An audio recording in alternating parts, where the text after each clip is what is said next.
আমাদের নবী সাল্লাল্লাহু আলাইহি সাল্লাম আমাদের ঈমান, নবী সাল্লাল্লাহু আলাইহি সাল্লাম আমাদের গায়রত, নবী সাল্লাল্লাহু আলাইহি সাল্লাম আমাদের মাথার তাজ। যে ব্যক্তি রাসূলুল্লাহ সাল্লাল্লাহু আলাইহি সাল্লামের বিরুদ্ধে দাঁড়াবে, সে যদি আমার বাপ হয় আমিও তাকে কতল করে ফেলব। কোনো মাসালা এখানে চলবে না। তোমরা কোনোদিন রামকে নিয়ে কথা বলো নাই, তোমরা কোনোদিন কৃষ্ণকে নিয়ে কথা বলো নাই, তোমরা নরেন্দ্র মোদীর বিরুদ্ধে কথা বলো নাই। তোমাদের সাহস কি করে হয় আমাদের রসুলের বিরুদ্ধে কথা বলা?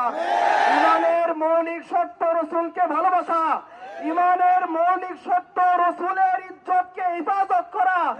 আপনি সিটিটিসি হন, আপনি ডিজিএফআই হন, আপনি রাষ্ট্রের প্রশাসন যন্ত্রের যে কোনো সদস্য হন, যদি মুসলমান হন, আপনাকে আমাদের সাথে দাঁড়িয়ে বলতে হবে মান সাব্বা নবিয়্যান, মান সাব্বা নবিয়্যান মুস্তাক রাসূল কি এক হি সাজা, সরতন সে জুদা, সরতন সে জুদা। বলেন, যদি আমাদের রসুলকে কেউ গালি দেয় আমরা বরদাস্ত করব না।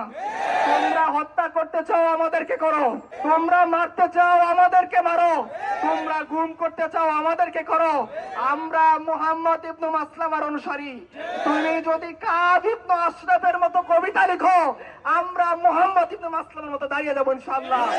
একটা স্লোগান, মান সাব্বা নবিয়্যান, মান সাব্বা নবিয়্যান, মান সাব্বা নবিয়্যান। ওয়া আখিরু দাওয়ানা আলহামদুলিল্লাহি রাব্বিল আলামিন।